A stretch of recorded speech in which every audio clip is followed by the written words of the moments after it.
Halo para tetua, para pecinta Battle Through the Heavens dimanapun kalian berada. Gimana nih kabar para tetua yang selalu stay dan udah selalu meramaikan kolom komentar? Udah siap kancut dengan perjalanan dari Mang Oyan? Goilah, gak usah pakai lama-lama lagi, kita kancutkan perjalanannya dan selamat berimajinasi.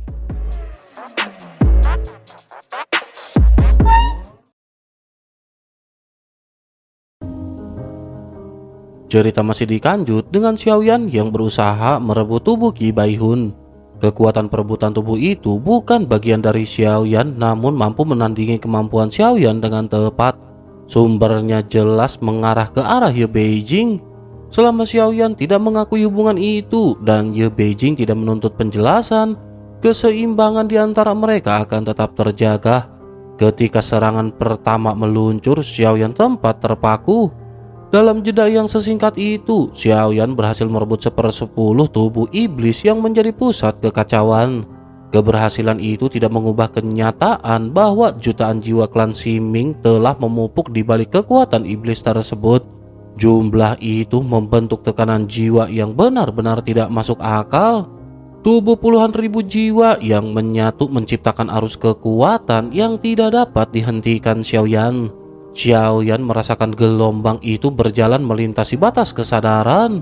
Energinya seperti badai yang menembus celah manapun yang Xiaoyan temui. Kekuatan itu tidak mampu memecah kendali Xiaoyan sepenuhnya, namun cukup untuk memaksa Xiaoyan mundur perlahan.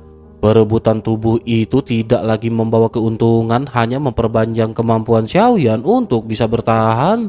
Serangan berjuta jiwa itu pada akhirnya menekan Xiaoyan ke titik batas. Xiaoyan sudah menyiapkan lapisan perlindungan sebelumnya, oleh karena itu ketika benturan terbesar datang, reaksi balik tidak menghancurkan seluruh fondasi kesadarannya. Luka jiwanya tetap muncul, namun masih berada dalam jangkauan kemampuan Xiaoyan untuk menahannya. Setelah gelombang terakhir mereda, Xiaoyan pun membuka mata. Di sampingnya, Goyan berjalan mondar-mandir dengan kegelisahan. Segel yang menahan iblis itu mulai retak dari dalam. Tubuh iblis itu bergerak perlahan seperti makhluk yang menguji kekuatan kandang. Setiap putaran tubuh menghasilkan gelombang tekanan yang begitu besar. Retakan kecil berubah menjadi patahan besar dan segel itu terkelupas seperti serpihan kaca yang tidak mampu menghadapi tekanan berlapis. Tubuh iblis itu berdiri di tengah-tengah area yang runtuh. Goyan tetap di tempat yang sama, namun kebingungan tampak dari gerak-gerik Goyan. Tubuh baru yang didapat Goyan tidak memberi kejernihan yang dibutuhkan. Sementara itu Xiaoyan hanya mampu menegakkan kesadarannya yang terguncang. Jiwa Xiaoyan masih rapuh, namun harus tetap bertahan agar tidak dihancurkan gelombang berikutnya. Kekuatan yang merambat dari tubuh iblis itu melonjak naik. Xiaoyan menyadari bahwa musuh di hadapan Xiaoyan bukan sekedar penghalang biasa. Hanya Tuan Su yang pernah menempatkan Xiaoyan pada tekanan yang seperti ini. Keberadaan Ye Beijing di belakang Xiaoyan bukan alasan untuk menggantungkan diri. Xiaoyan tidak pernah memasukkan pertolongan Ye Beijing sebagai bagian dari pertempuran. Pikiran seperti itu hanya akan merusak jalur yang sedang ditempuh oleh Xiaoyan. Ye Beijing di sisi lain juga tidak akan turun tanpa adanya permintaan. Bahkan jika nyawa Xiaoyan berada di tepi kehancuran, Ye Beijing akan tetap diam sampai Xiaoyan sendiri yang meminta. Jalan yang dilalui Xiaoyan menuju keilahian menuntut keputusan pribadi, bukan kesadaran. Setiap ujian harus diterima tanpa bantuan eksternal kecuali pilihan itu diambil secara sadar. Sementara itu di sisi lain, iblis itu pada akhirnya membebaskan diri sepenuhnya dari segel yang hancur. Begitu kebebasan diraih, iblis itu menerjang seperti tombak yang menghantam langit. Daya destruktifnya meluncur ke segala arah. Laut di sekitar mereka mendidih hebat. Gelombang raksasa terangkat oleh kekuatan yang terpancar dari tubuh iblis itu. Buih laut berputar dalam pusaran besar yang seolah menghapus batas antara permukaan dan langit. Xiaoyan pada saat ini mencoba menahan tekanan itu dengan sisa kekuatan mental yang masih tersisa.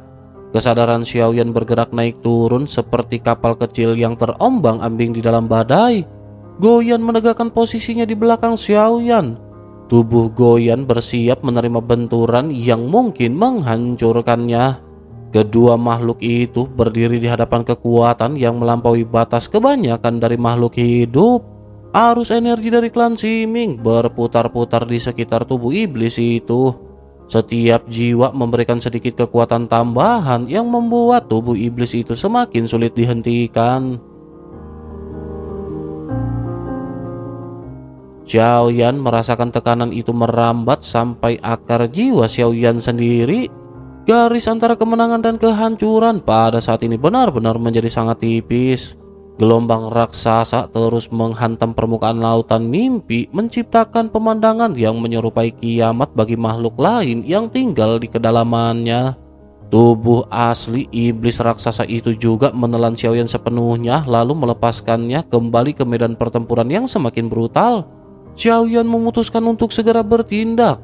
Tinju Xiaoyan beradu berulang kali dengan 6 lengan milik iblis tersebut. Keunggulan jumlah anggota tubuh membuat makhluk itu mampu menahan serangan, memaksa Xiaoyan meningkatkan kecepatan pukulannya hingga batas tertinggi. Setiap benturan menghasilkan gema yang teredam. Goyan bergerak di sekitar Xiaoyan, melindungi pikiran Xiaoyan sambil memanfaatkan segel pada waktu-waktu tertentu untuk mengganggu ritme serangan si iblis. Serangan sekuat apapun darinya masih belum cukup untuk mengancam hidup Xiaoyan.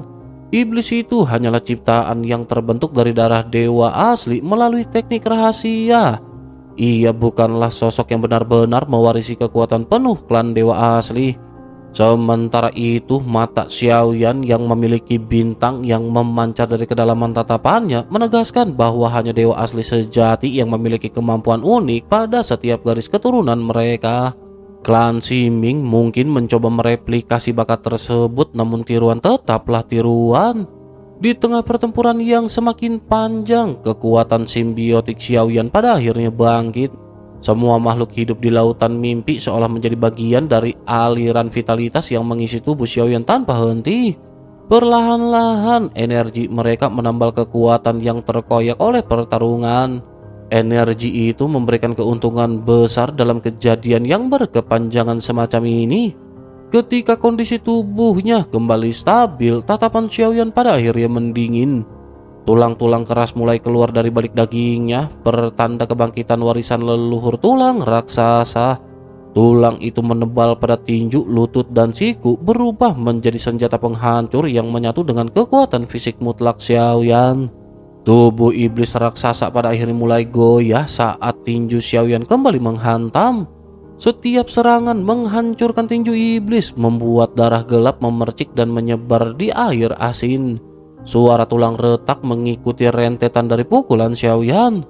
Keenam lengan iblis itu retak lalu hancur sepenuhnya.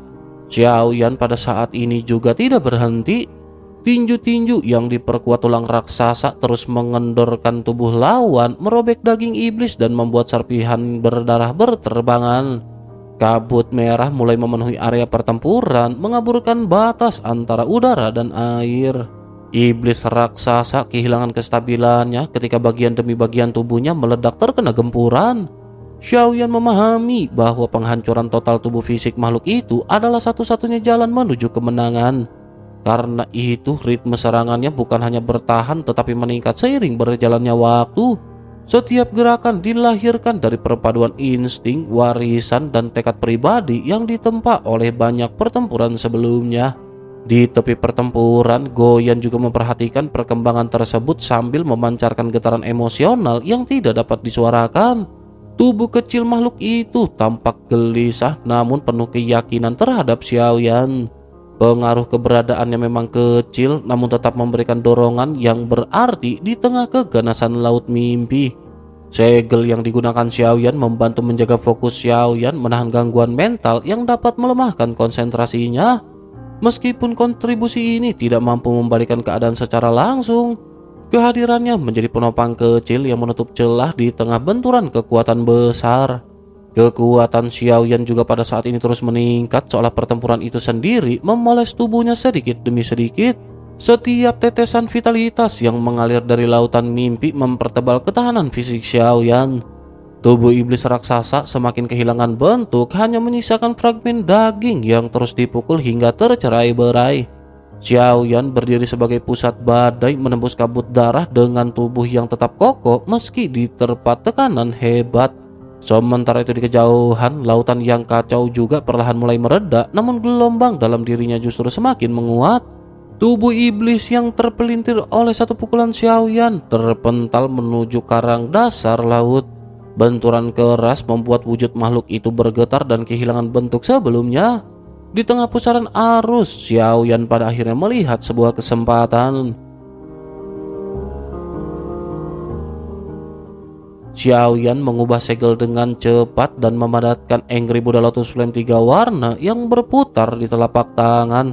Teratai itu tumbuh tertiup gelombang lalu mengembang lebar dan menutup seluruh area tempat iblis tersebut terhempas. Api yang membakar di dalam teratai membuat air laut mendidih dan memunculkan kabut putih yang bergulung. Angry Buddha Lotus Flame 3 warna membuka dan menutup seperti pusaran api yang hidup. Xiaoyan masuk menembus nyala itu, berniat menuntaskan pertempuran dengan pukulan terakhir.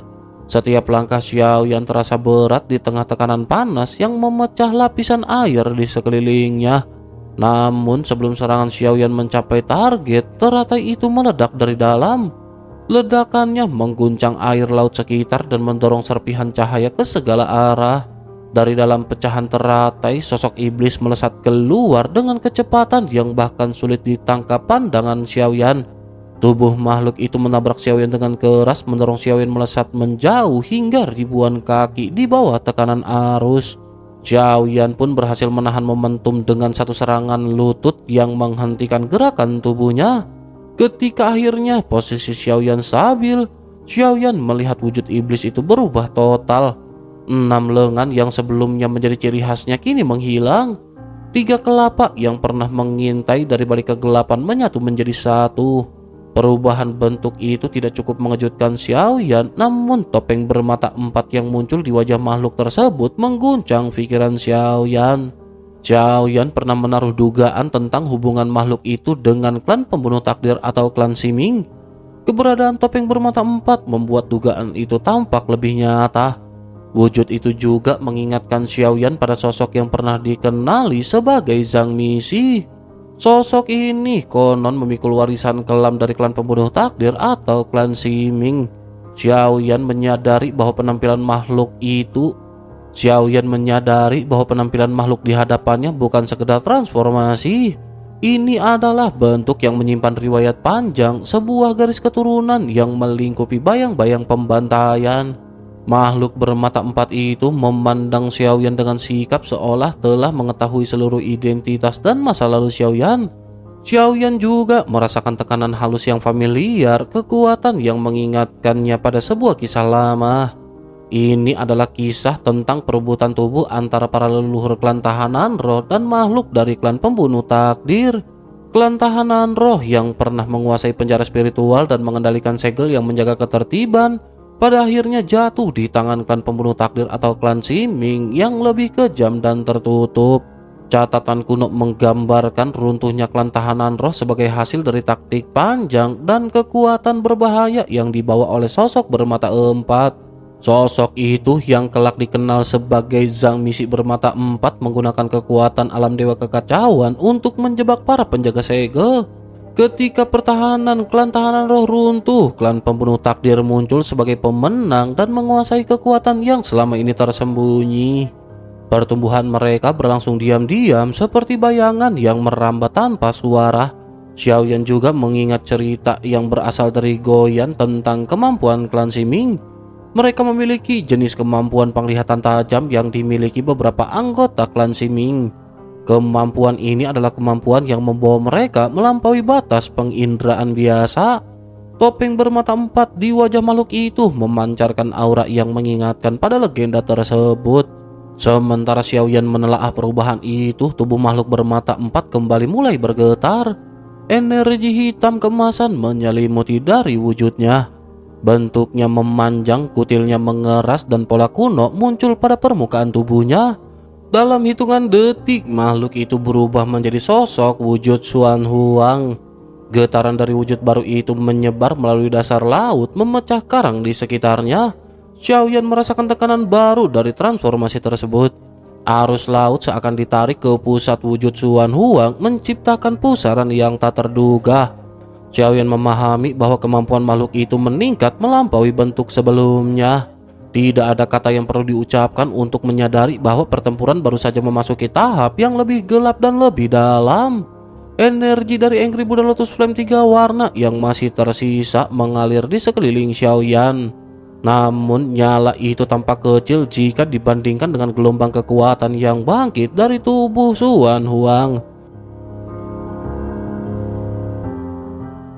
Xiaoyan mengerutkan kening dan menyadari bahwa makhluk itu telah mengambil rupa Suan Huang yang telah menghilang.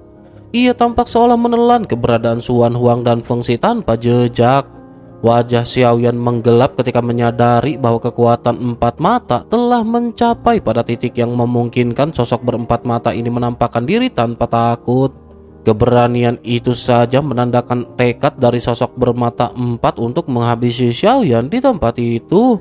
Pada akhirnya wujud tiruan Suan Huang yang digerakkan oleh sosok bermata empat bergerak maju tanpa ragu.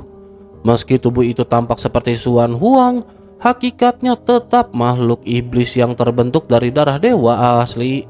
Tekanan dari darah dewa itu menekan Xiaoyan seperti sebuah gunung raksasa. Namun kendali makhluk tersebut sepenuhnya berada pada sosok bermata empat, yakni Zhang Nixi. Setiap gerakan dari sosok tersebut menjadi lebih padat, lebih cepat, dan terbungkus kekuatan aturan yang berlapis. Xiaoyan memiliki kekuatan aturan sendiri, tetapi perbedaan tingkat kekuatan aturan itu sangatlah nyata. Ketika kedua tinju bertemu, kekuatan aturan memecah udara kosong di sekitar mereka, menimbulkan kilatan seperti petir yang merobek kehampaan. Lautan di bawah mereka retak seperti kaca yang dihantam oleh palu. Xiaoyan masih bisa bertahan berkat wujud dewa asli yang raksasa. Kekuatan fisik Xiaoyan dipaksa mendekati puncak, memampukan Xiaoyan menahan benturan yang seharusnya mematahkan tubuh fisik. Namun sesaat kemudian gerakan kedua petarung melambat karena setiap benturan menguras kekuatan dan darah. Pertarungan pada saat ini berubah menjadi benturan kekuatan aturan, bukan hanya sekedar kekuatan fisik. Kekuatan aturan Xiaoyan lebih lemah dan tanpa perbedaan besar dalam energi darah. Aturan milik sosok bermata empat menunjukkan dominasi penuh. Pada momen tertentu, tinju Xiaoyan juga retak terlebih dahulu. Daging dan darah menyembur, memaksa Xiaoyan mengalihkan serangan ke tangan satunya. Namun, kekuatan aturan kembali menghancurkan jaringan yang belum sempat pulih. Setiap pukulan berikutnya memperparah kondisi tubuh Xiaoyan. Kekuatan hidup dari simbiosis tidak cukup untuk menambal kerusakan yang ditimbulkan aturan milik sosok bermata empat. Daging di tangan Xiaoyan terus hancur berkeping-keping seolah kekuatan aturan lawan menolak tubuh Xiaoyan untuk tetap utuh. Sosok tiruan Suan Huang yang digerakkan sosok bermata empat berdiri di hadapan Xiaoyan dengan aura yang kacau. Tidak ada belas kasihan dan hanya ada dominasi kekuatan aturan. Tubuh fisik sosok bermata empat bukanlah ancaman utama bagi Xiaoyan. Aturan yang menyelimuti setiap gerakannya lah yang benar-benar mematahkan pertahanan Xiaoyan. Pemahaman kekuatan aturan dari sosok bermata empat tidak lebih dalam, tetapi dunia gunung dan lautan memihak sosok tersebut. Dunia itu seperti memperkuat kekuatan aturan sosok bermata empat dan melemahkan kekuatan aturan Xiaoyan. Xiaoyan merasakan bahwa setiap langkah di wilayah ini memaksa kekuatan Xiaoyan menurun setingkat. Sementara itu, aturan sosok bermata empat menjadi lebih liar seolah dunia itu menyambut sosok bermata empat sebagai bagian darinya. Celah kekuatan ini pada akhirnya menjadi semakin melebar. Benturan berikutnya mengguncang lautan hingga terbelah dua. Wujud dewa asli Xiaoyan bergetar, retakan kecil muncul di lengan raksasa tersebut. Xiaoyan memaksa tubuh raksasa itu untuk bergerak, tetapi pemulihannya tertinggal jauh di belakang kerusakannya. Tubuh dewa asli yang semestinya menjadi keunggulan mulai terasa seperti beban yang menuntut lebih banyak darah dan kekuatan. Sementara itu, sosok bermata empat menekan tanpa henti. Gerakan sosok itu seperti bayangan gelap yang menyatu dengan dunia ini. Setiap langkah membuat aturan di sekitarnya benar-benar bergetar. Setiap ayunan tinjunya mengubah tekanan udara menjadi gelombang yang mampu menghancurkan bebatuan di dasar laut. Xiaoyan mundur setengah langkah bukan karena takut tetapi karena tubuhnya mulai tidak sanggup mempertahankan bentuk sempurna dewa asli. Retakan menyebar dari siku ke bahu raksasanya dan energi darah Xiaoyan mengalir untuk menahan keruntuhan tersebut.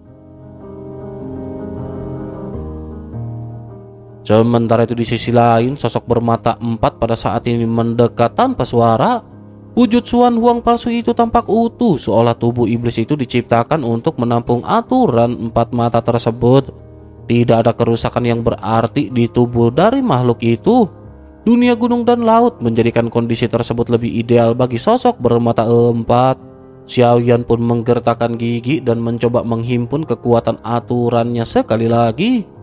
Kekuatan aturan itu bergerak tetapi seperti tergelincir di permukaan yang ditolak di dunia ini. Energi darah Xiaoyan berputar tetapi alirannya tidak seimbang. Pertarungan berlangsung dalam badai aturan yang tidak bisa dikendalikan sepenuhnya oleh siapapun.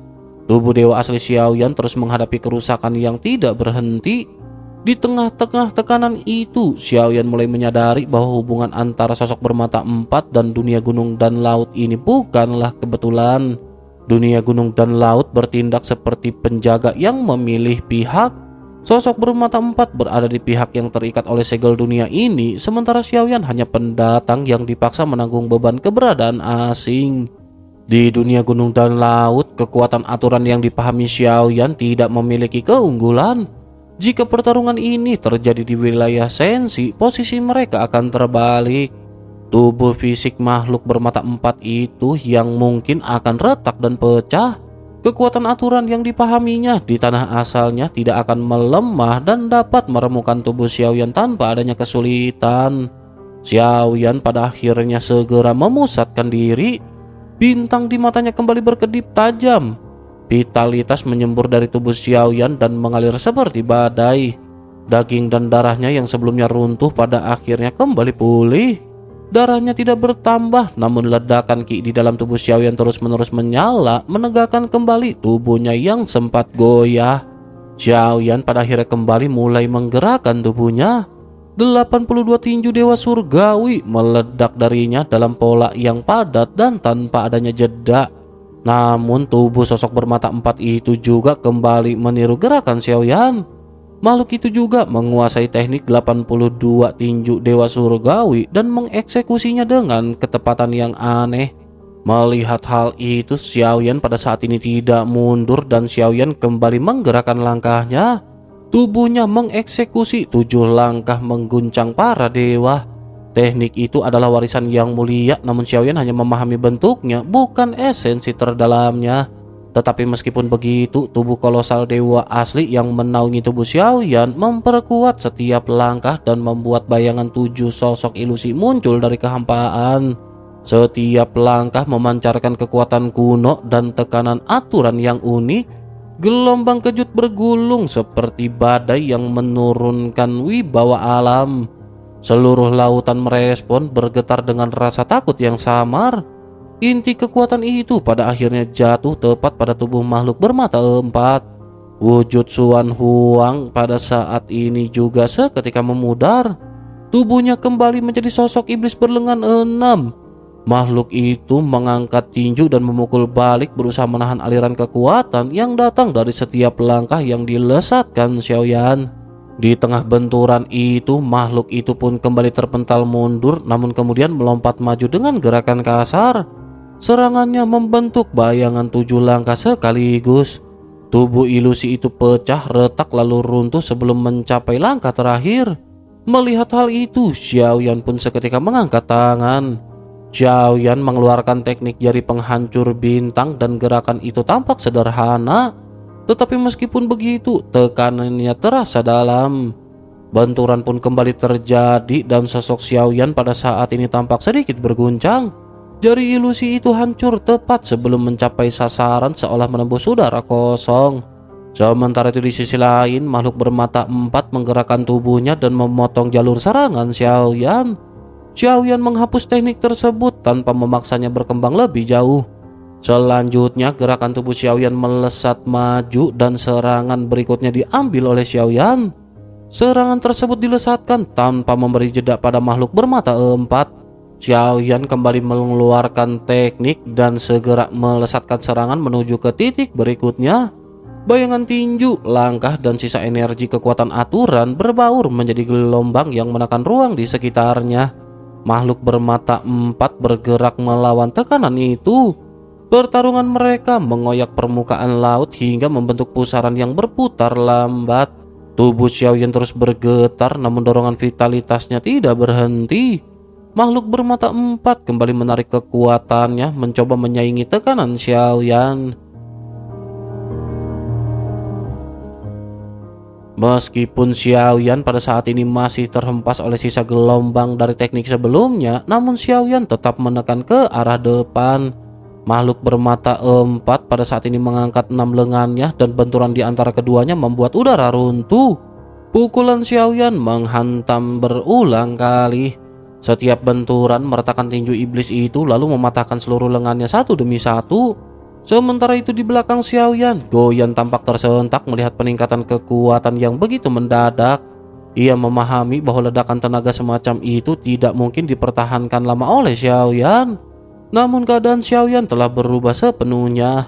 Semangat bertarungnya memuncak, naluri dan tekniknya menyatu tanpa adanya celah. Tubuh Xiaoyan bergerak seperti nyala api yang diberi angin, tak terhentikan walau hanya sesaat. Ketika makhluk iblis itu terus-menerus dipukul mundur, sosok Xiaoyan juga pada akhirnya seketika menghilang dan muncul di belakang makhluk tersebut. Pukulan dari pinggang Xiaoyan meluncur seperti tombak panas. Tinju itu menembus punggung iblis berlengan 6 dan keluar dari bagian depan dadanya. Pukulan Xiaoyan seketika meninggalkan lubang besar yang menganga. Tubuh raksasa itu hampir jatuh terhuyung karena tidak percaya bahwa serangan fisik seperti itu dapat menembus vitalitas tanpa batas yang ia miliki. Ketika Xiaoyan hendak kembali melangkah, tiba-tiba gelombang tajam menghantam jiwa Xiaoyan. Serangan jiwa dilesatkan oleh makhluk iblis tersebut. Beruntung dengan adanya bantuan Goyan, Xiaoyan pada saat ini tidak terluka terlalu parah. Xiaoyan hanya terdiam untuk waktu sesaat. Kekuatan Goyan hanya mampu sedikit meredakan rasa sakit yang menggerogoti kesadaran Xiaoyan. Namun dalam waktu singkat itu, tubuh iblis berlengan 6 yang hancur juga mulai pulih. Lengan-lengan baru tumbuh kembali dari bekas lengan yang hancur. Lubang besar di dadanya menutup seakan dagingnya terbuat dari lumpur yang mudah dibaratkan kembali. Xiaoyan menyaksikan semua itu tanpa berkata apapun. Pemulihan secepat itu membuat Xiaoyan memahami betapa putus asanya para musuh yang pernah menghadapi makhluk seperti ini. Ia memiliki kekuatan yang tak terkalahkan dan vitalitas yang mendekati keabadian. Xiaoyan merasakan tekanan berat seperti dinding raksasa yang menutup semua jalan keluar. Namun bersamaan dengan hal tersebut, pada saat ini tampak ada sebuah harapan.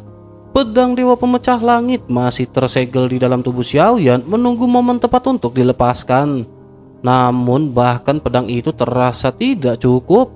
Serangan pedang tersebut mungkin mampu menghancurkan tubuh iblis itu, namun vitalitasnya masih dapat membangun ulang apapun yang hancur. Untuk melumpuhkan makhluk itu dalam satu tebasan, vitalitasnya harus ditekan terlebih dahulu dan tubuhnya harus dilukai cukup parah hingga regenerasinya kehilangan tenaga untuk bangkit. Xiaoyan pun mengingat pedang lain yang tersimpan bersamanya. Pedang Kutub Timur yang diberikan oleh Huachan, pedang tajam dengan karakter tenaga yang tidak sama dengan pedang dewa sebelumnya. Pedang itu mungkin bukan senjata pemusnah, tetapi kemampuan Xiaoyan untuk memadukan tekniknya dengan energi pedang tersebut membuat peluang lain. Xiaoyan pun memanggil Dingmo, entitas yang bersemayam di dalam tubuhnya sejak awal pertempuran. Selama ini bantuan Dingmo jarang benar-benar dibutuhkan Xiaoyan. Tetapi menghadapi makhluk dengan vitalitas setinggi itu, setiap kemampuan tambahan menjadi kunci yang menahan peluang kecil untuk bertahan. Pertarungan berubah menjadi ruang yang hanya diisi oleh dentuman kekuatan, denting tulang yang patah, dan tekanan roh yang saling bertabrakan. Xiaoyan bergerak seperti bayangan yang terus diruncingkan oleh bahaya.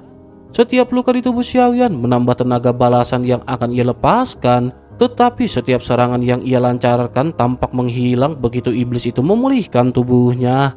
Tensi pertarungan itu benar-benar membentang panjang. Xiaoyan mengatur napas menahan denyut sakit di tubuh dan jiwanya. Ia bersiap menggabungkan kedua pedang dan bantuan Ding Mo dalam satu rentetan serangan baru. Xiaoyan berniat mencoba membuka celah yang cukup untuk membalikan alur pertempuran di hadapannya.